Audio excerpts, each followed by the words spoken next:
My name is Anna London, and I'm the Director for Collaboration here at the National Library of Sweden. And I would like to welcome everyone here at the premises in Stockholm today, and of course, a very special and warm welcome to everyone following this event online. This conference is a part of the Swedish presidency of the EU, and it's a joint arrangement between 12 different organizations: the National Library, the Swedish Research Council, the Museum of Natural History, the Association of Swedish Higher Education Institutions, the European Commission Joint Research Centre, the European Network of Science Centres and Museums, Euroscience, the Swedish National Commission for UNESCO, Swedish Science Centres, the Stockholm University Baltic Sea Centre, the Young Academy of Sweden, and last but not least, the non-profit organization Public and Science, who is the coordinator of this event. Before we kick off today's program, I have some practical information. There will be a short break at about 11 o'clock, but only 15 minutes, so please don't venture off in our nice settings here, because we will continue the program at 11:15 sharp. Lunch, a vegetarian vegan wrap, will be served at 12:15, and we will pick up again after lunch at 1 o'clock.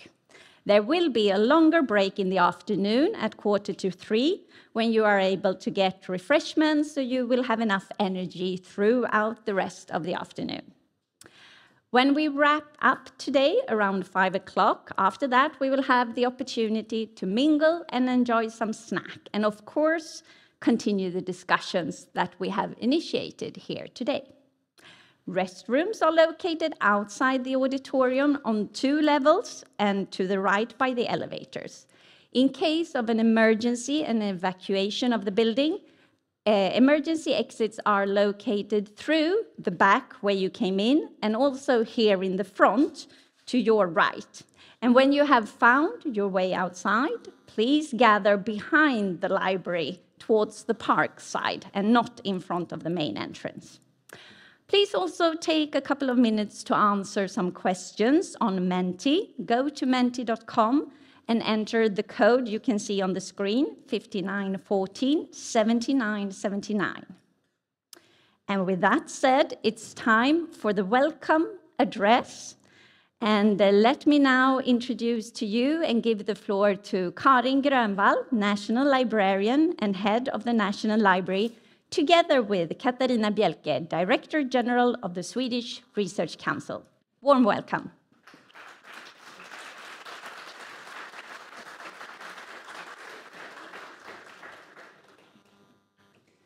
State Secretary, distinguished guests and colleagues in this room and online, as National Librarian, it's a great honor to welcome you to Kungliga Biblioteket, our National Library, on this conference associated with the Swedish presidency of the Council of the European Union, with the theme Implementing Open Science from International Policy to National Level.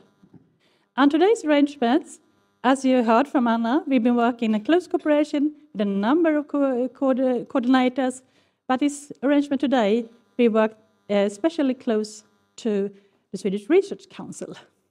Yes, State Secretary, ladies and gentlemen, a warm welcome also from the Swedish Research Council to this important and, as I see it, exciting conference.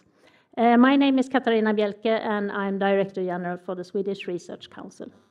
Karin. Our mission as a National Library from the government is to be as the National Library of Sweden and the national research infrastructure.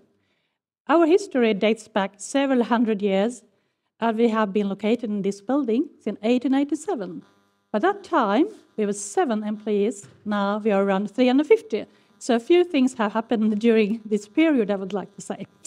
Our focus through the history, though, has been to give access to knowledge and information as an important basis for democracy and to enable research. Since the end of the 90s, We have, through the BIBSAM consortium, coordinated access to scientific information for the university and research institutions in Sweden. This started with big deals and have now shifted focus to enable publishing and the transformation towards open access.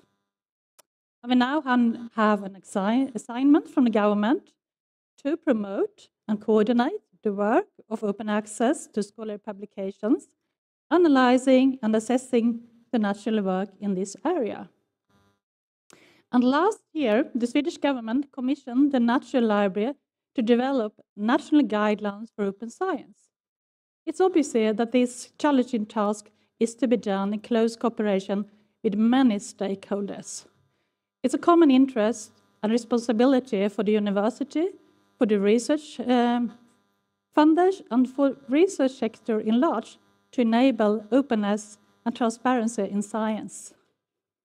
And we are as societies dependent on each other internationally, and so is especially research. Therefore, the coordination within the EU and with the global partners is fundamental. In our work with the national guidelines to open science, an important point of departure is the UNESCO recommendation on open science. And the recommendation recognizes the transformative potential of open science and reducing the existing inequalities and accelerating progress towards the implementation of the 2030 Agenda and the Sustainable Development Goals. We all know that open science has the potential to increase the quality and impact of science to the benefit of society. We also know that there are challenges to overcome in capacity building to make open science the norm for research. Today, we will focus on cooperation towards our common goal, as open as possible, and to move from policy to practice and action. I very much look forward to these 2 days together with you all. So the Swedish Research Council then is Sweden's largest governmental research funding body, and we support research of the highest quality in all scientific fields. We do analysis of research and of the research system, and based on that, we also advise the government on research policy and work also to ensure that research benefits society. As you all know, I guess, since you're here, open science is an umbrella including the following pillars: open data, open source, open access, open peer review, open scientific publication, and open collaboration. The Swedish Research Council is driving the development towards open access to scientific publications together with other organizations within and outside of Sweden also. The Swedish Research Council's guidelines for open access help drive the development. And ever since 2010, one of the conditions for receiving a grant from us is that you comply with the Swedish Research Council's guidelines for publication with open access. So what is the reason why we require open access then? Well, we believe that everyone should have access to the results of research financed via public funds. We also think that research results can be read free of charge of the internet, also reach a broader audience, and researchers outside of the specific field. People outside the research community have the opportunity to take part of scientific articles linked to their occupational also activities. And research published with open access spreads faster, and the articles are cited more often. The Swedish Research Council has a mandate from the government to promote and coordinate Sweden's work on introducing open access to research data. We actively participate in the national and international dialogue conducted between research funders, researchers, research infrastructures, libraries, university management on issues of open access, and with the aim then of contributing to a culture change and a stronger incentives for open access. We also conduct studies in which we investigate researchers' conditions for publishing with open access. We published a report in the autumn of 2022, and in the autumn of 2023, another report is on its way. In parallel with this, a survey and analysis is underway that is being carried out jointly with Riksbankens Jubileumsfond on the functionality of existing publishing platforms. We believe that the evolution of the research system into open science must be strongly anchored in the research community and with the aim to make research more transparent, reproducible, and accessible, and of course, in the end, drive research quality. With that, I wish us all fruitful days and inspiring sessions on how to take open science policy into practice. Thank you. Thank you.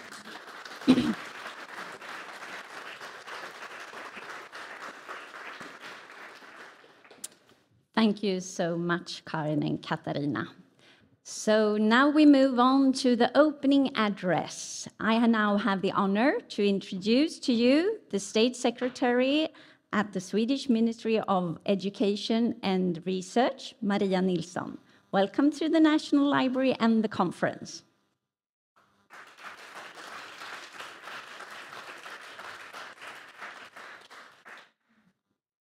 Thank you very much, Anna, and thank you, all of you. It's very nice to be here. I am honored to have been invited to this both interesting and valuable conference on open science from policy to practice. And it is a great pleasure to give my introductory speech today to all of you participating on site here at the beautiful National Library of Sweden, as well as online, hopefully located at equally beautiful places. The conference is associated with the Swedish presidency of the Council of the European Union and jointly organized by the National Library of Sweden, the Swedish Museum of Natural History, and the Swedish Research Council, in collaboration with many other partners. As you heard, Anna, I will not ask you who they are. During the conference today and tomorrow, you will exchange knowledge, share the best practices, and together discuss different methods, ways, and approaches on how open science can contribute to strengthening sustainable futures and democracies, and how we jointly can move from policy to practice. And the latter, I believe, is key. Collaboration among stakeholders, nationally as well as internationally, is crucial in accelerating and supporting the implementation of open science in society at large. And in the current state of the world, there is something truly beautiful to everything that starts with the word open. Open access to research results enables more researchers to validate, reuse, and build on previous research results. This is vital as it contributes to maintaining and promoting a high quality of research and a strong research integrity. Open science will bring research and society together, help tackle societal challenges, and ultimately increase European competitiveness. To increase the value and quality of research, research results need to be disseminated and reused both within the scientific community and in society at large. Science needs to be open and science needs to be trustworthy.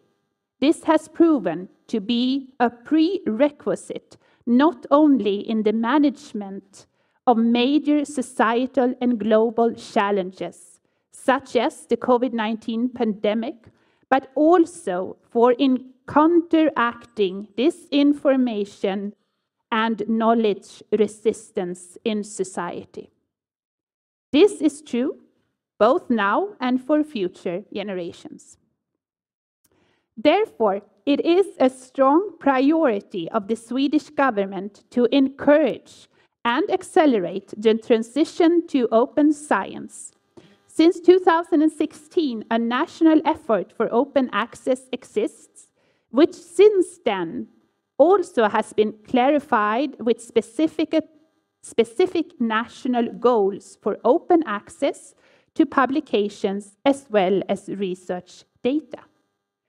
The Swedish Presidency of the Council of the European Union also considers open science a top priority for research and innovation policies. And I will come back to those priorities in a few minutes.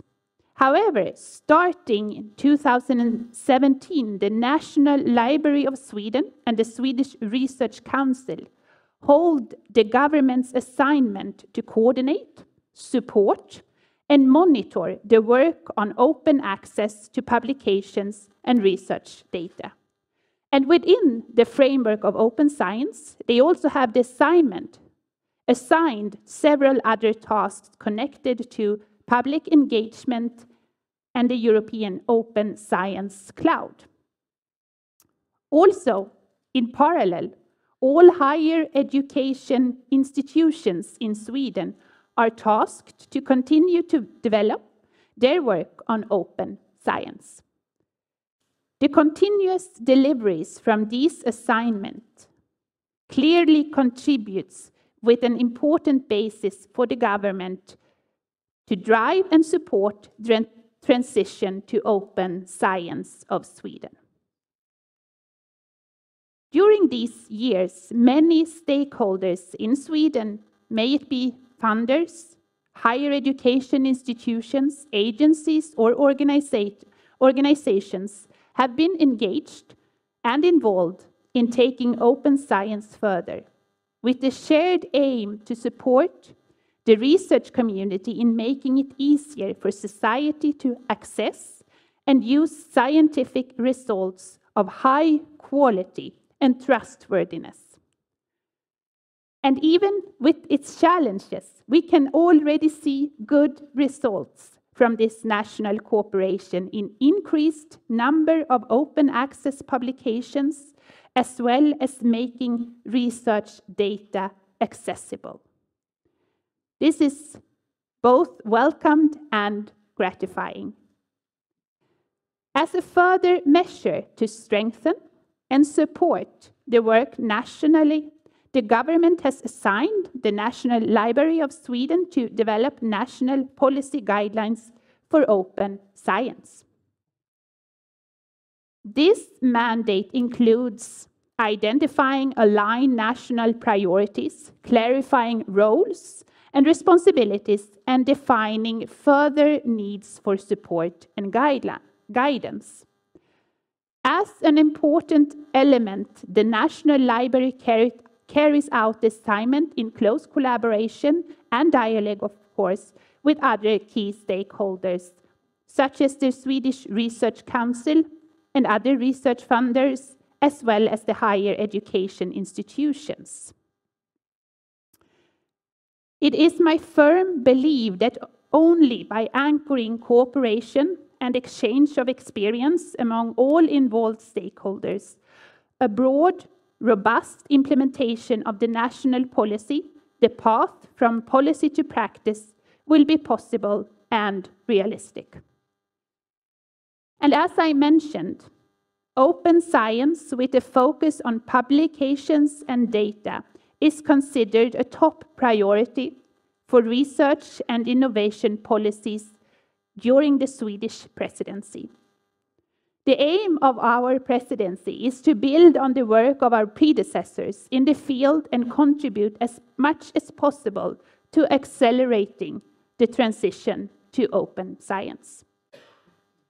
One of the priorities concerns Council conclusions on high quality, transparent, open, trustworthy, and equitable scholarly publishing. Academic publishing activities are still the primary means of disseminating new scientific knowledge, and rigorous peer review is essential to scholarly publication of highest quality. But the potential of the digital revolution for scholarly publishing has not yet been fully realized. Even in new opportunities for more efficient and effective ways of scholarly publishing are emerging, much of the current system is still based on business and operational models inherited from the era of print and paper. One of the necessities of the transition to open science is to tackle the increasing cost of scholarly publications. Also, researchers should be recognized and rewarded for providing peer review. And the issue of predatory and questionable publishing practices needs to be addressed in a systematic manner. During the last 3-4 months, drafts on the Council conclusions has been negotiated among the member states within the Research Working Party, and next week, at the Competitiveness Council on May 23, the EU research ministers will meet in Brussels with the aim to approve on these conclusions. I would like to touch upon another priority, high-level conference on research infrastructure and the presidency declaration on the benefit of research data. Since 2019, the European Directive on Open Data and the reuse of public sector information includes research data in recognition that the volume of research data generated is growing each year and has potential for reuse within and beyond the scientific community. However, to be of any value for others, research data also must be findable, accessible, interoperable, and reusable. These attributes are essential to extract the full value from data resources and enable for machine-driven analysis. This is a major challenge today, when too many publicly funded research data remain on local storage, including the scientists' personal hard disks. Therefore, a further priority in the research area concerns research infrastructures. The Swedish presidency will highlight the importance of measures that provide increased access to research infrastructures, their data, and services to solve society's challenges. This is also important, as I mentioned before, for enhanced competitiveness in the long run. The presidency is planning for a high-level conference on the 19th to 20th of June in Lund on this theme. The intention is to present a presidency declaration on maximizing the benefits of research data in connection with the conference. And with these remarks, I want to conclude by wishing all of you continued inspiring, fruitful discussions and knowledge exchange during the rest of these 2 days of the Open Science Conference. Thank you very much.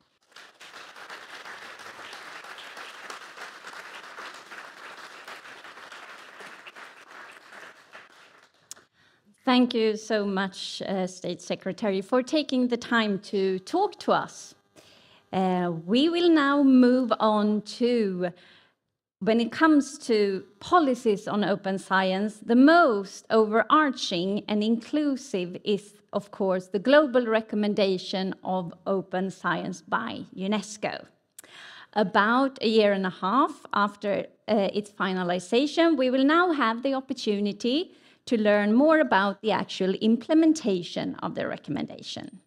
And here with us today to tell us more about this is Hanne Moncler from the UNESCO Open Science Steering Committee and the Ministry of Education and Research in Norway. Very welcome, Hanne.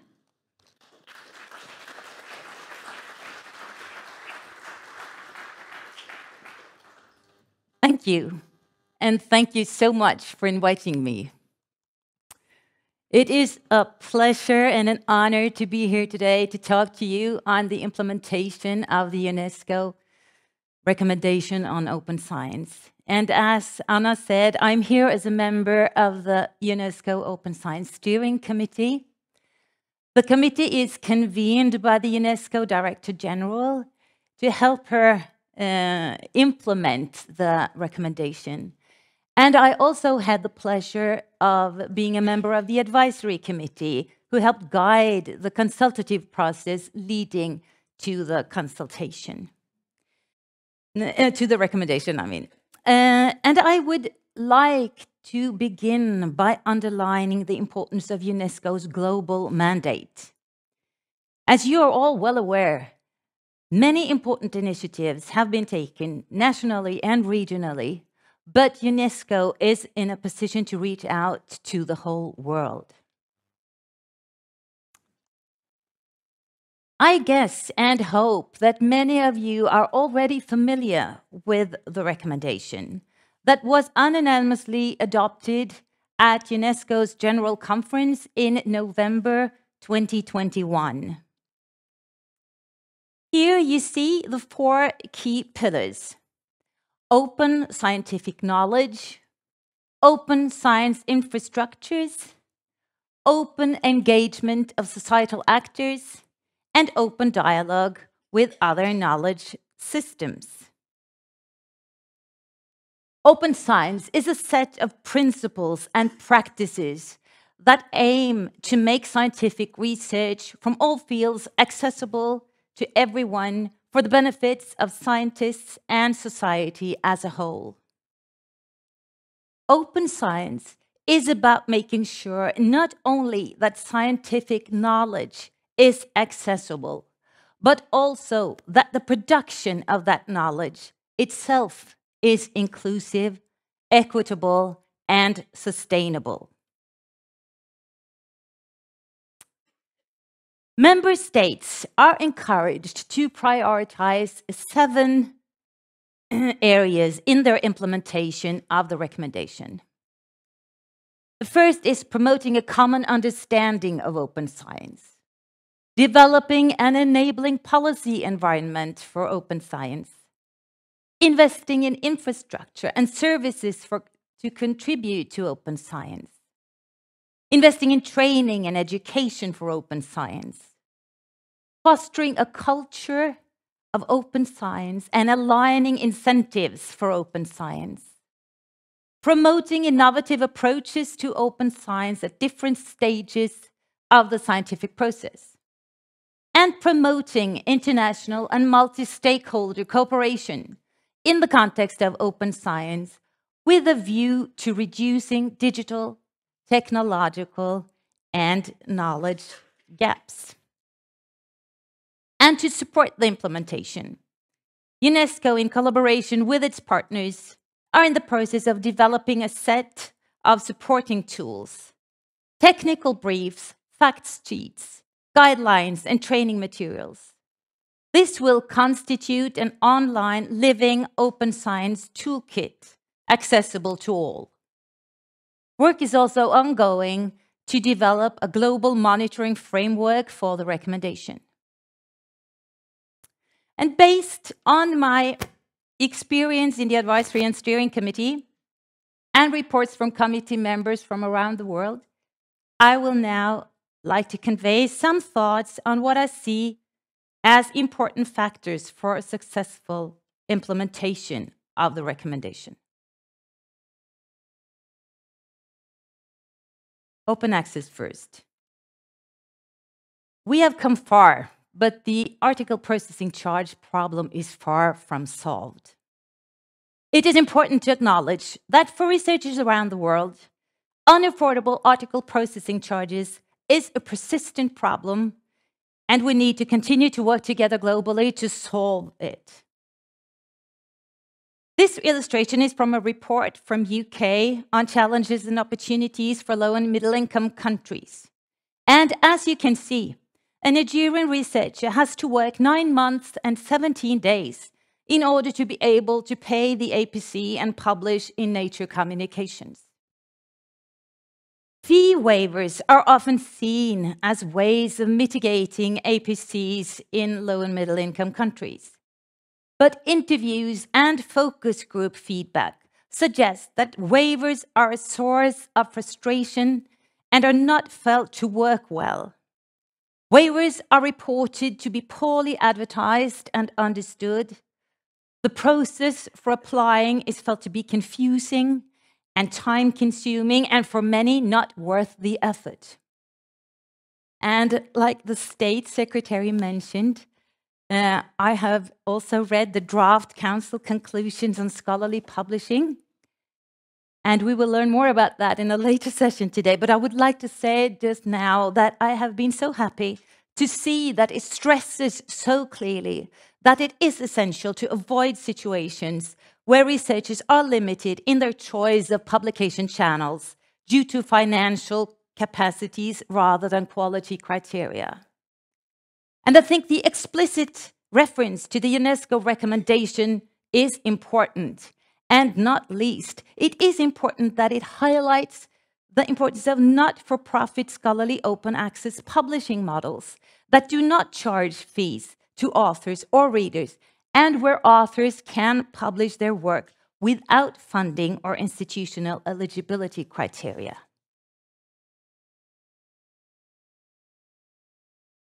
Researchers should retain their intellectual property rights.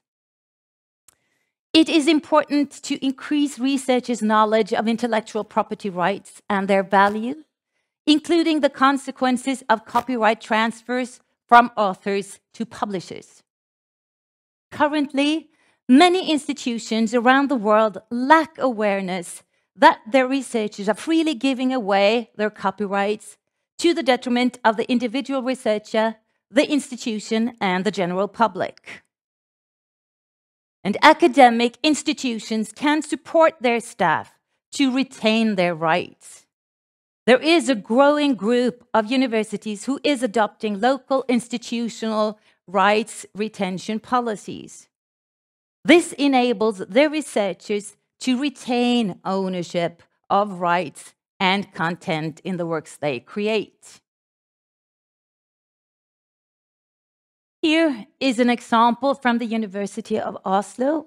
The rights retention policy ensures that the university's authors retain rights to share and use the accepted manuscript version freely. Employees and students who wish to opt out can apply for exemptions, which is important with regard to academic freedom. And the university's rector is legally responsible for resolving any disputes, and the burden is lifted from the individual researcher.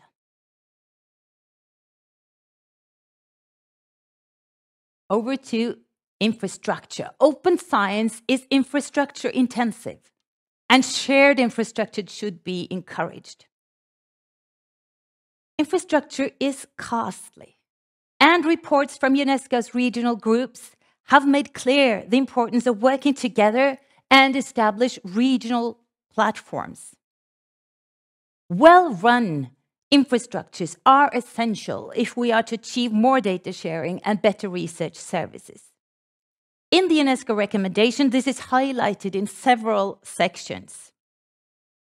It is paramount that data is managed securely in order to build trust in research, and information security and privacy must be highly prioritized within all research organizations.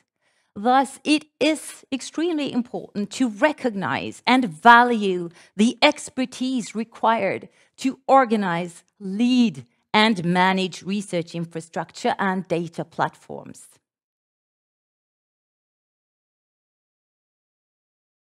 researchers need access to state-of-the-art research infrastructures.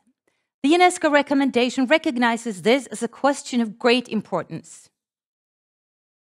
And when it comes to our region, here you see Action 8 in the European Research Area Policy Agenda. And one of the foreseen outcomes is broader and more sustainable access for all countries to European research infrastructures and their services, and a revision of the European Charter of Access to Research Infrastructures. And I'm also the Norwegian delegate to the Committee for Research Infrastructure in Horizon Europe. And I've been for many years, so I know that achieving transnational access is hard. I would like to point to two factors that I think are important. The first is that the pandemic has shown the importance and possibilities of remote access. I think that stimulation of remote access is definitely an important aspect to bear in mind. The second is that we need to develop funding models that make transnational access achievable for researchers without too much hassle and red tape. And developing such funding models is no easy task. Understandably, researchers wish for models where access is paid up front, so that services are experienced as free. Whereas national funders may also need information to help prioritize public spending and ensure economic sustainability. For instance, through user fees or institutional willingness to contribute to funding. In my opinion, questions about functional operation models are extremely important. And we need to devote sufficient time and effort to developing such models if we are to succeed with open science.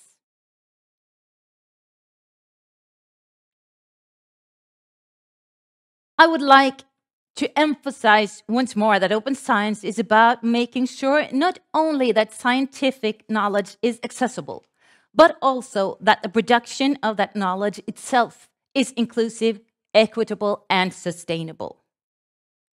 Open science represents a cultural change in how research is conducted, how researchers collaborate, and how research is shared and organized. And a key word is trust. Decision-making needs to rely on information from various sources, including scientific research, indigenous and local knowledge, participatory and community-based research, and so on. However, in some countries, the lack of data, or sometimes the lack of validation process of these data, poses a serious problem for policymaking, which needs to be informed by data and statistics. And participatory science can contribute to data collection on vulnerabilities, factors, trends, and changes in many key areas. And the collaborative and inclusive characteristics of open science allow new societal actors to engage in scientific processes, including through citizen and participatory science, thus contributing to the democratization of knowledge, fighting misinformation and disinformation, and guiding scientific work towards solving problems of societal importance. And we're going to hear more about the European Commission's mutual learning exercise on citizen science later today, and I'm really looking forward to that. And I would like to end by underlining that open science is not only a question of what is best for the science community. It is a fundamental question of whether we are willing to do what is required to achieve the Sustainable Development Goals. And I would like to quote the International Research Council from their position papers on science as a global public good. Knowledge has been amongst the most powerful of public goods. It has been the inspiration, stimulus, and agent upon which most human material, social, and personal progress has been built. Access to knowledge and to the education systems that seek to increase the stock of knowledge of individuals and thereby, in aggregate, of society are recognized as human rights.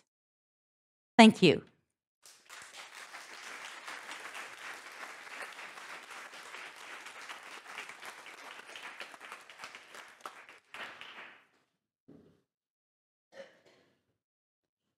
Thank you so much, Hanne.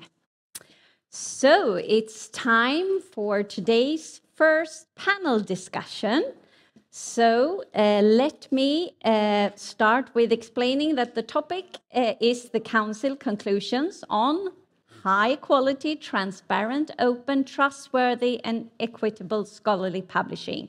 And as the State Secretary mentioned, that had been negotiated between the member states and is expected to be signed next week. So with that said, I would like to invite the panelists to join me here on stage. Please welcome Michael Arontoft, Head of Open Science Unit from the European Commission, Karel Leuben, President of the EOSC Association, and Astrid Söderberg Widding, President, Stockholm University. Hello. I don't think we met. That's good.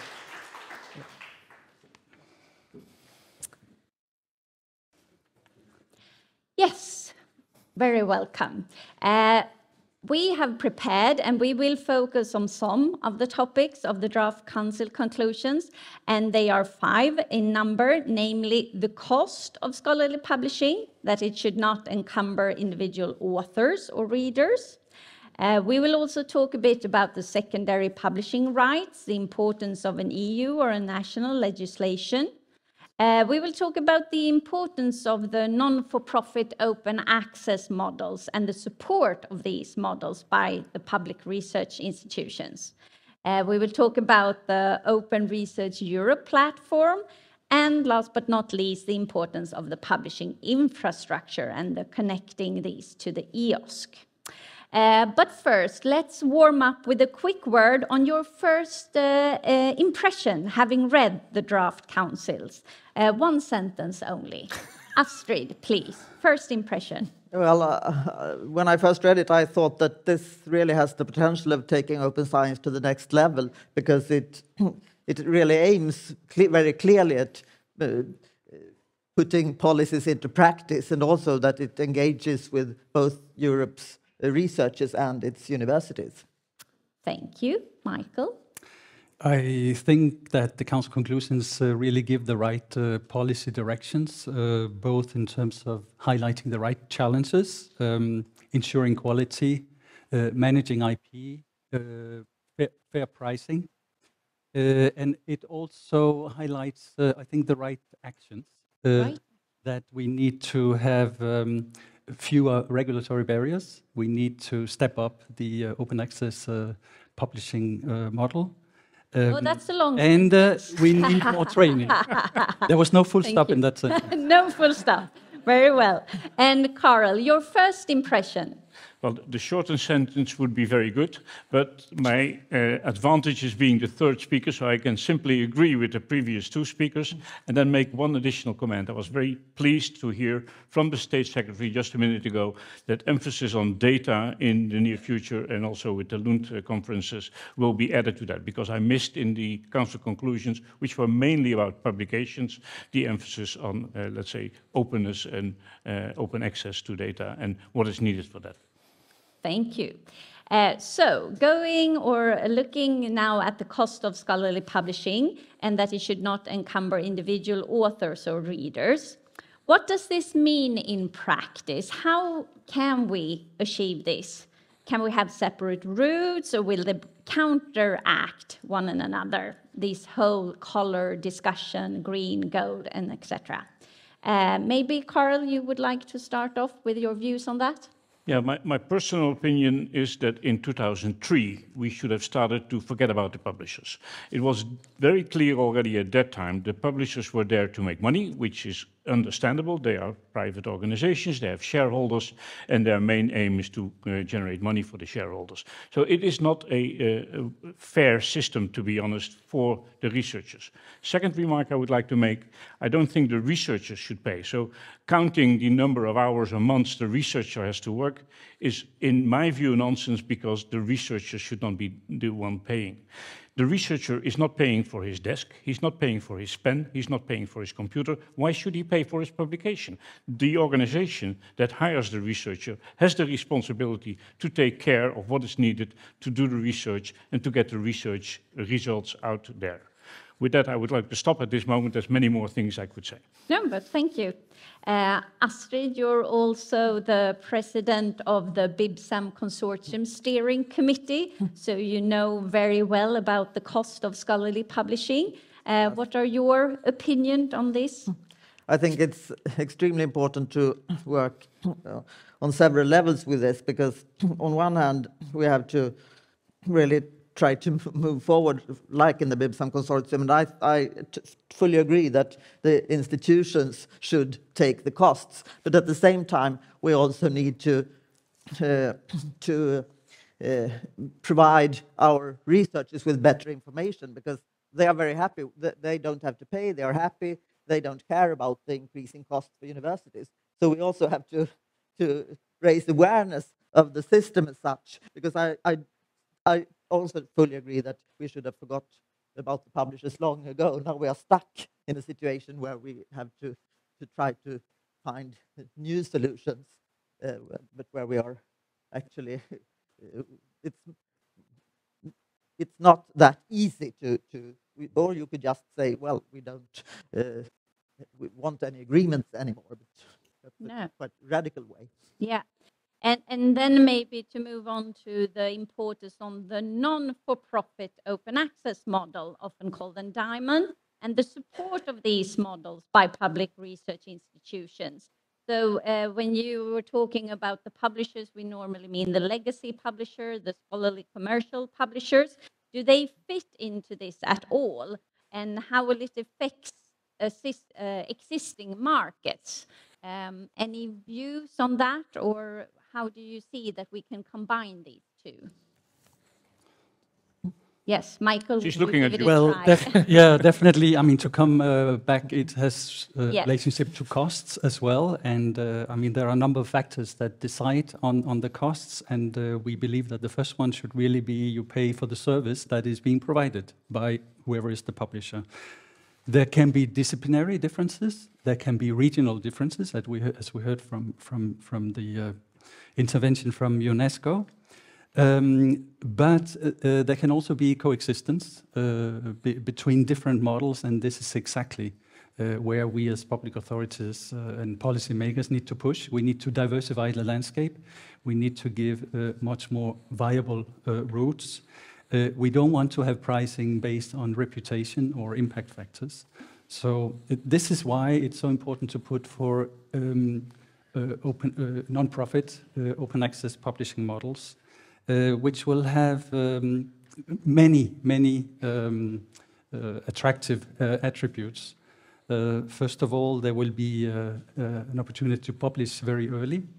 There will be hopefully an opportunity also in these new types of publishing models to have a wider range of outputs, so not only publications, and here I agree with Carol, the underlying data, of course, is also, and publishing different findings, but not only that, the attributes of the data sets, the workflows, the methodologies also is very important. Of course, at the center of all that, we need to ensure the quality, very, very important. So the rigorous peer review is extremely important to have this at the center.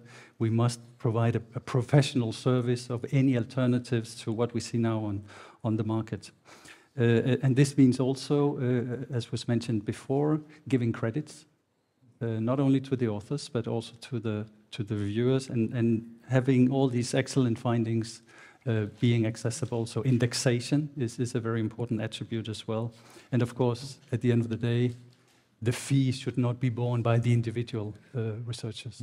No. So covered by institutions, yes, but also by funders, and we are also a funder. Yes. Thank you. Astrid, would you like to comment on that? Yes, I think it's extremely important with those not-for-profit open access models. But I also think that to gain acceptance from all researchers, I also think that that needs to go hand in hand with a change in the way we view research that we assess research. And that's there, for example, Quora is a very important step in that direction, that metrics should not be used in a mechanical way to evaluate research. But of course, also quality has to be ensured with those OA models. Yes, very true. And you mentioned Quora. Carol, would you like to add something to the open access models, non-for-profit? Well, not specifically about the models, but apparently we seem to agree, and maybe also we agree with the audience, and we're preaching to the converted in a sense. But why is it so hard if we all agree and we haven't reached that? Well, I think it's a cultural change, and this cultural change takes time. And for researchers that may be there for a long time, not necessarily the research leaders and the boards of universities or the politicians are there for a long time. So cultural changes are most difficult for those that are in the job only for 4 years and move on to another job. So they have the responsibility to work on it together at the level of the university, at the level of the country, together with the countries in Europe, and they have the responsibility to hand that over to their successors and to make it an institutionalized system. In the country, you can make it a law. In the university, you can make it a policy which is sustainable. And, well, in Europe, you can also, let's say, address it in such a way that it is sustainable for the long time. And I think that is important for us to do in order for us to change the culture. Of course, yeah. The culture change that leads us into another big culture change, called the secondary publishing rights, and the importance of this, rights retention policies and so forth that Hanne was mentioning. And where are we on this development? And when will we see a common EU legislation? What are the main challenges? We were talking about a culture change. So, Michael, would you like to elaborate a bit on that topic? Yes, I can. Maybe except for the when, but I'll try for the rest. So, where do we stand today? I think it's very important that we distinguish between the right by law and where do we stand today. What we've seen over the last 10 years that this has been introduced into national copyright legislation in 5 countries around Europe, Germany, France, Belgium, Netherlands, and Austria. And there is also recently in Spain a new law that has been introduced in that direction. So this allows at the national level, so by law, authors, so researchers, to provide open access to articles that result from public funds. But if you look at the 5, and also we are now having a closer look at the Spanish one, they all have embargo periods, and they have no requirements for open licenses. So this is important to note also. Now, the other thing, which was mentioned previously, is to have these rights by contract. So this is what Coalition S calls the rights retention strategy. So what is being tackled here is that most often the rights of the publication is transferred to the publisher from the author or the institution of the author. Now, some numbers I think are important. If you look at the 10 largest subscription journals today, there's only one of them where the author keeps the copyright. If you look at the more than 7,000 titles in the open access journals, it's around 60% where the author holds copyright. So you see the difference also between the different venues and the different routes that you can have to open access. Now, of course, there's an increasing number of research organizations that have introduced this right by contract. Of course, we hope to see this going up as well. Now, going back to the right by law, indeed, and this is also mentioned in the Council conclusions. I think it's called something like measures at EU level, but it could refer to an EU-wide secondary publication right. Why is this important? It's important to harmonize legislation across European member states and avoid any kind of fragmentation which creates uncertainty with researchers, and in particular when you talk about collaborative projects.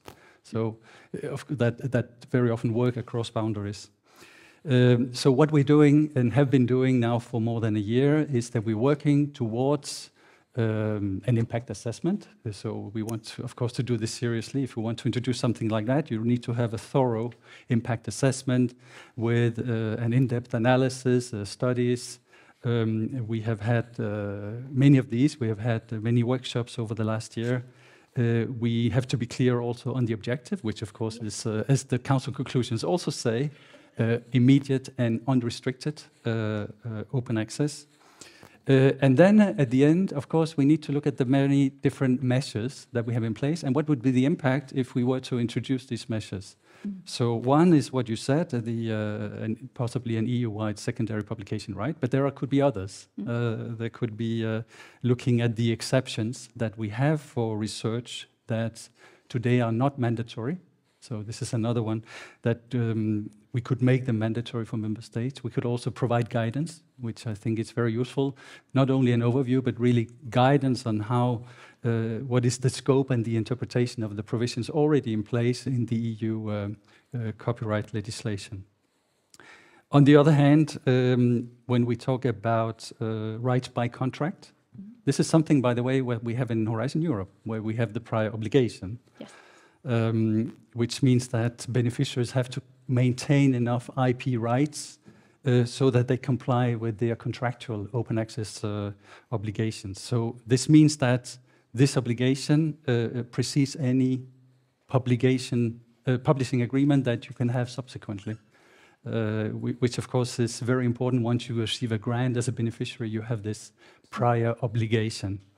And we also, through our projects, we think it's very important that researchers understand better the importance of IP. So training them in IP management, which is also part of the Council conclusions, is something that we already do in Horizon Europe and we will continue to do. Yes, yes, training and knowledge. Astrid, would you like to add to that?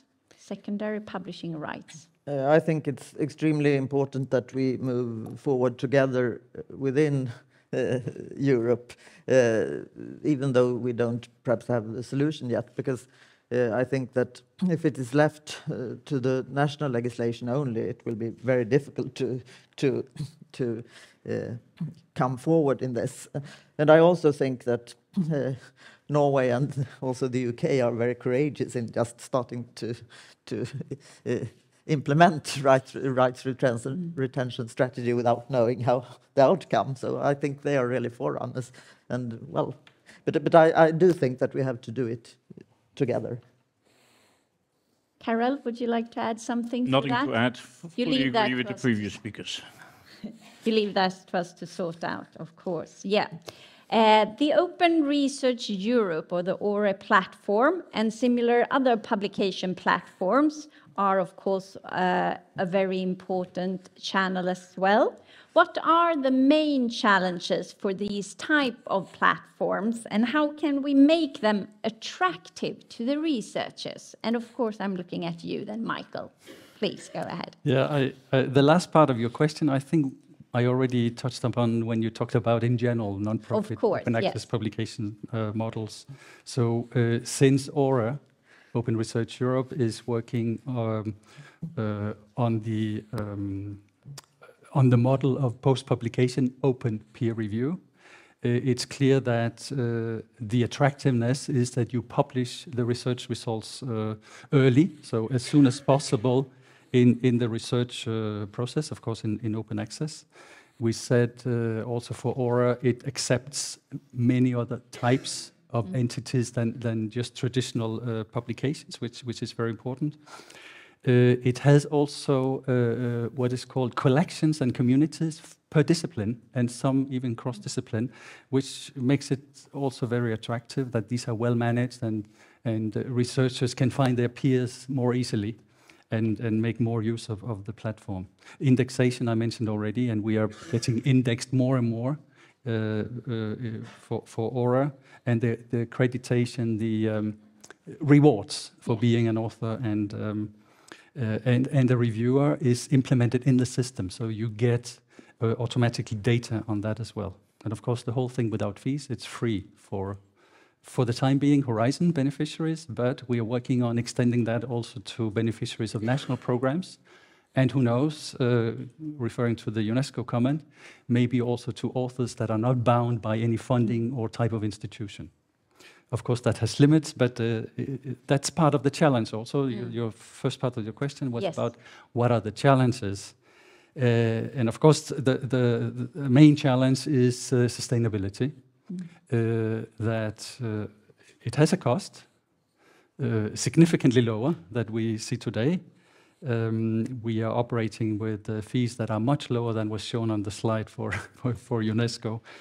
But still, you need to secure finance for such a venue as a public good, and everyone has to chip in for this one.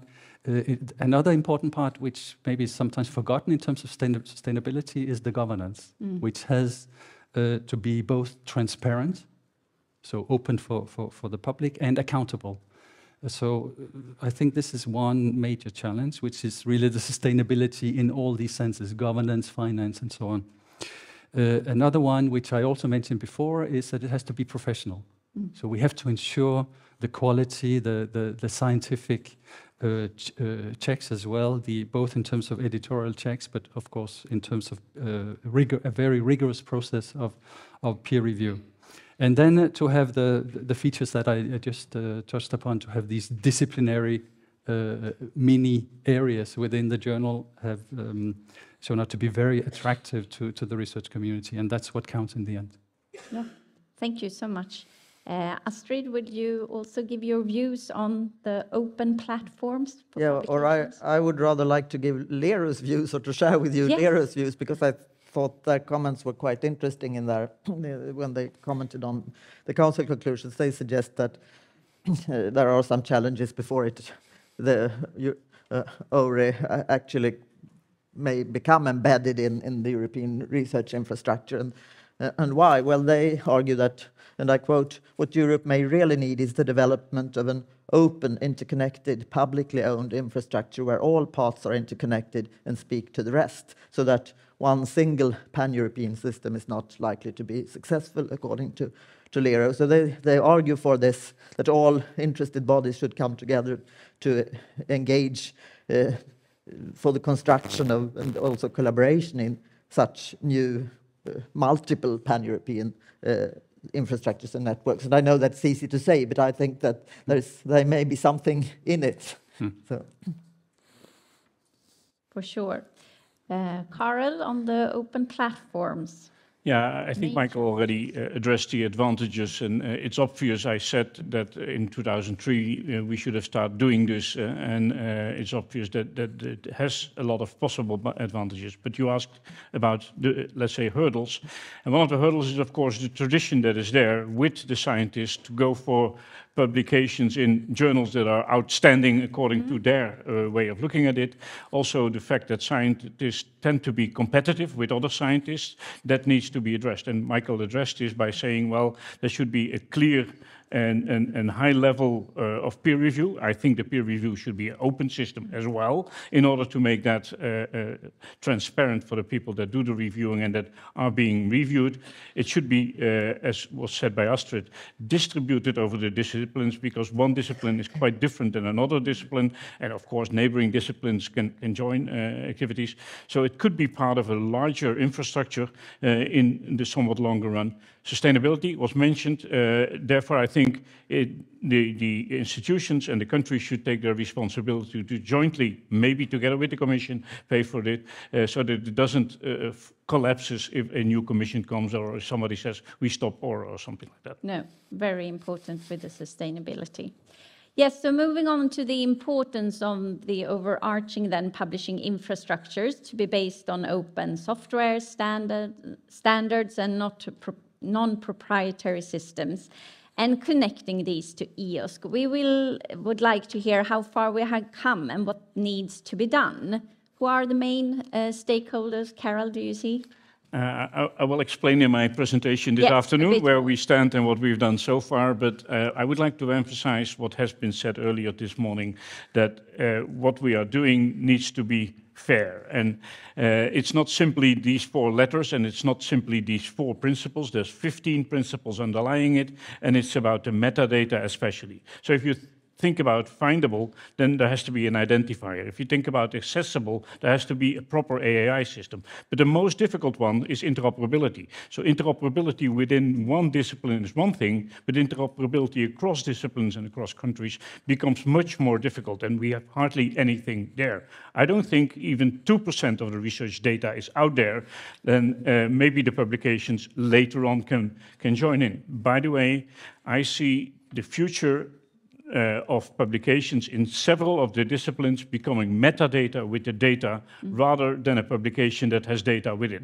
Now, if I look at my own research with 35 PhD students in the past, I don't think 2% has ended up of the data in the publications. The rest of the data is somewhere on a hard disk in a journal or somewhere on the shelf in my office, but not accessible to anybody, not even to me anymore, because the metadata are not there. So I think we should really stress that we properly work with data to make them fair, look at the 15 principles, see to it that the publications jointly with the data becomes part of the total system of a federated infrastructure where we could, for example, link Aura into EOSC. Yes, and we will continue the discussion after lunch. So a reflection on what you hope will be the biggest change or development that we will see after or as a result of these council conclusions. What are your expectations or highest hopes? Would you like to start, Michael? Yes, I can give it a go. I think that it has several aspects. I think first as a funder, and also member states as funders and others, that there was a clear push in the council conclusions to redirect or rebalance at least funds from paying for access to content and open access publishing to investments in non-profit open access publishing services. We are ourselves investing in that. I mean, Aura is one, and we are now piloting also the expansion of Aura. And as was said also, at the end of the day, it will be an ecosystem that is federated. So very much agree also with the statement before. It also means investing in building capacities, and here also from our side we are funding a number of projects in that direction to build the capacity in providing a publishing service.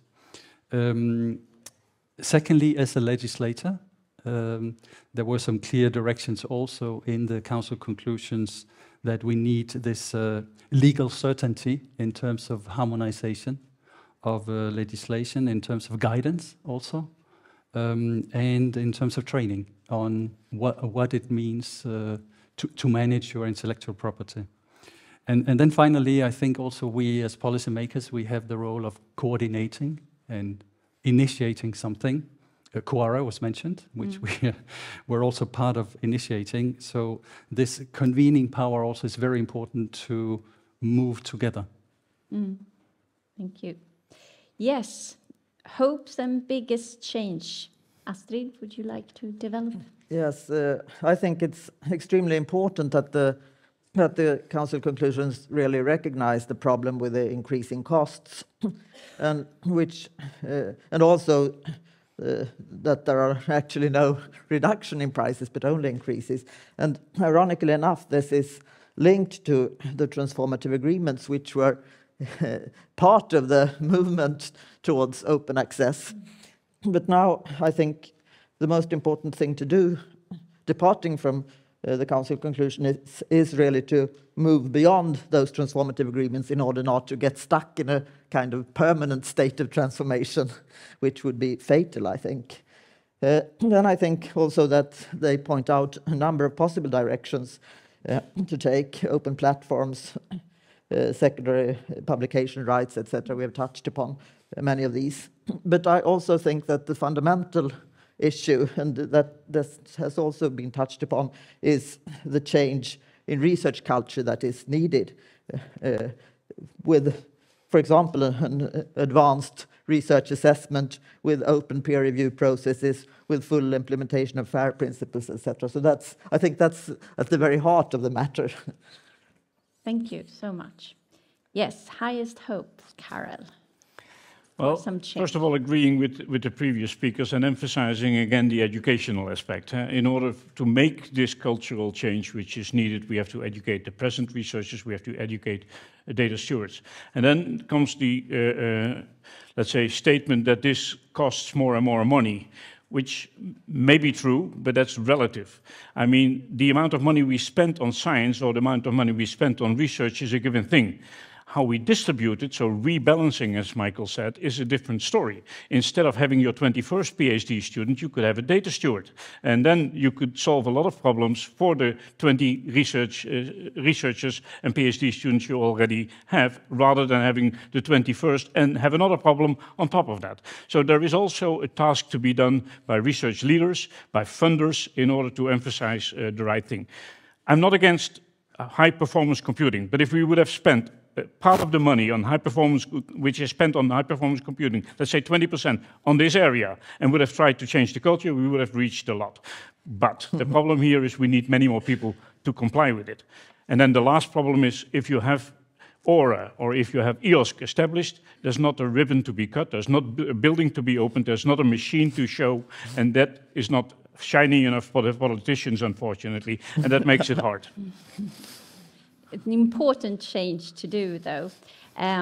Thank you all for a very interesting discussion. I think you might have a question or two to each other that you would like to share, since we have so prominent speakers up here on stage. So are there anything you would like to ask each other?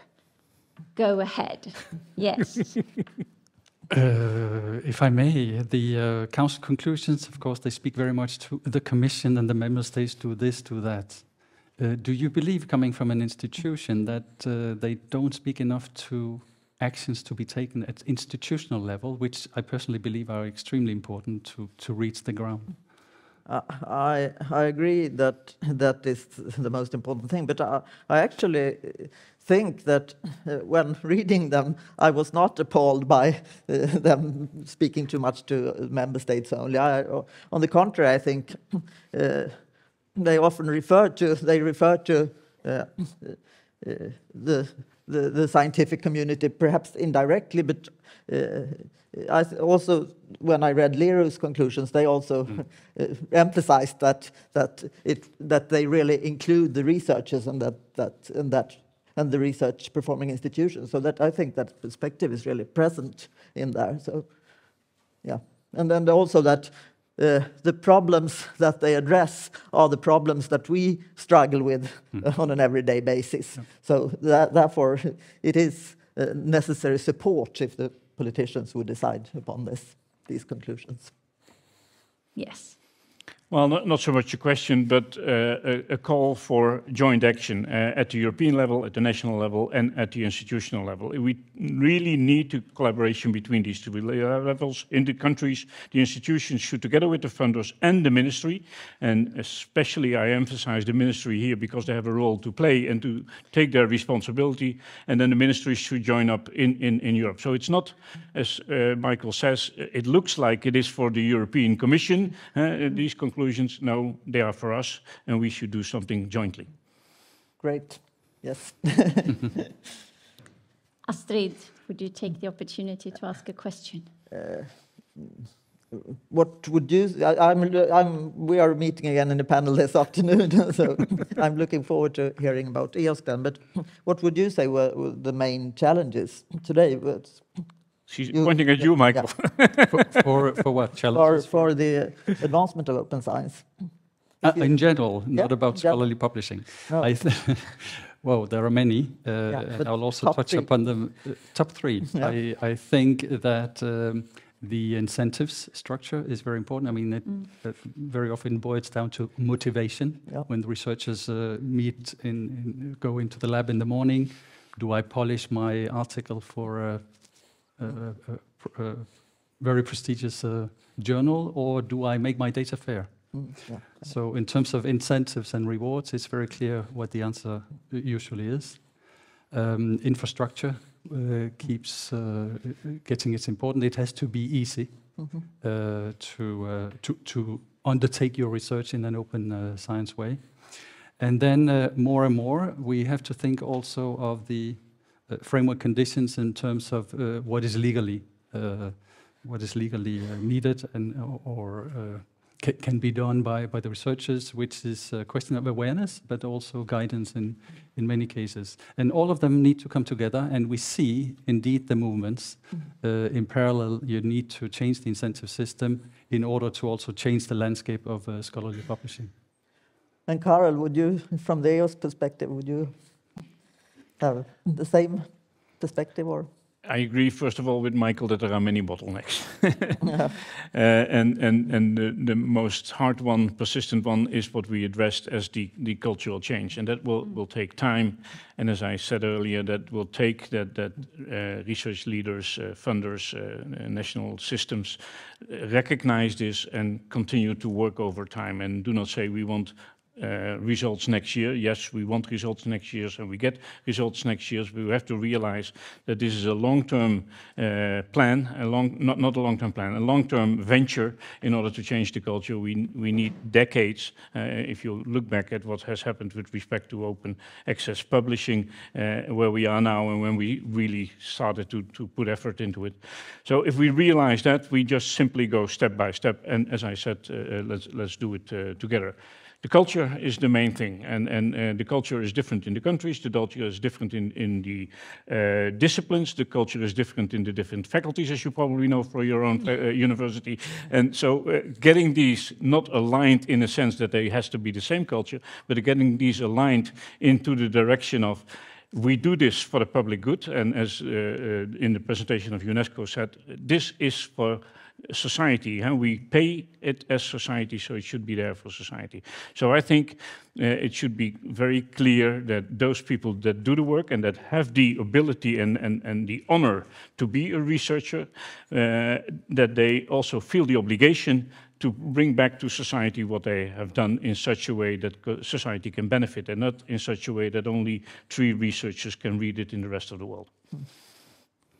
Yes, and I think someone has said that culture eats strategy for breakfast. So that's a great challenge we have ahead of us. But some concrete examples of how to achieve open access as a norm, I think we need to share with the audience, because is there still some reluctance to publish open access? Aren't we already there, as you said? So what could be the concrete examples of steps to make it the norm? Who wants to go first? Karel. Well, I've been Rector Magnificus of the Delft University of Technology Yes. from 2010 till 2018. And the first thing I started to do after having been Dean in the Department of Applied Sciences to change the what we call result and development cycle. And in the result and development cycle, we discuss with every individual what is the result of the work of the past, what is going to be the development for the future, how are you going to develop yourselves. And in that, in the past, there were a number of publications, number of citations. I kicked them all out, and I said, let's look at education. What is your contribution to education, and what's the impact of that? Research, what's your contribution to research, not in number of citations and not in number of publications, but your real contribution. What is your contribution to the impact of the work that is needed for what we are doing? What is your contribution to leadership and to organization? These are 2 different things. Leadership and organization are not the same. So every researcher is from that moment on, well, it took a few years to establish, being evaluated on those 5 dimensions with clear, let's say, relative criteria compared to their peers. Not the peers in the other faculty, but the peers in the same faculty. So all professors were judged according to the professors in the same faculty. All assistant and associate professors were judged according to in the same department, etc. So to have a peer group where you are relative to, and not comparing disciplines or apples with peers, if you want to. I think these are very concrete steps research leaders could take. This system is open. I will send it to everybody that's interested. It's in English, and you can just implement it. Well, just implement it will take you many years, and in 8 years I was not able to implement it completely in the Delft University of Technology, maybe for 50%. But it is an essential step to make these cultural changes. Ground for it. Yes, Astrid, some examples of concrete step you would like to see. Yeah, well, I very much recognize what you're describing. For example, Stockholm University have been signatories of DORA for a number of years, and then we really started with our appointment committees discussions. How do we actually judge? How do we assess research? And in one of our faculties, they started with a model where the researchers who applied for a certain position were to describe their main achievements themselves. So then that offered kind of help also to those who should evaluate the results. And this also put the focus on quality instead of quantity. So I think all measures to be taken that can be taken to get away from the publish or perish system are good. And I think we are working on that at my university, and of course it takes time. I will not have, when I leave in 1 year and a half, I will not have succeeded, though will have been there for 12 years. So, but it is something that is on its way. And I would say that while, for example, say 5 years ago, it would have been impossible to discuss open access in relation to merits, because it was rather seen as a kind of hobby. Pardon? Hobby. Yeah. But now it's become quite clear that it is seen as an instrument of quality, and not least when linked to research data, because it enhances reproducibility and so on. So that it is really an instrument to improve both quality and impact of research. So that is. It's not a very concrete step, but I think the most concrete step that you can take is to go step by step and to have lots and lots and lots of dialogue.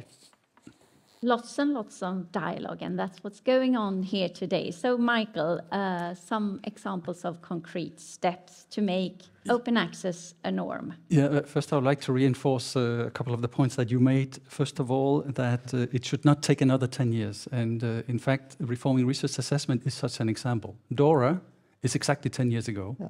The purpose of QARA is not to have a milestone in 2030. Rather, they have touchdown point in 27.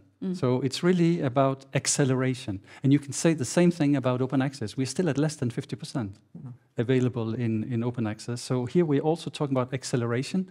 The transformative arrangements, we're not doing the trick. So we need something else, and we have discussed that. I very much agree also with Carol. Culture is the main issue. So I mean, we already mentioned the incentives and rewards, but behind that we have the values. So it's all about what you value in research. From our part and the member states' part, we a year and a half ago decided on a pact for how you should do research and innovation in Europe. And it contains a number of principles.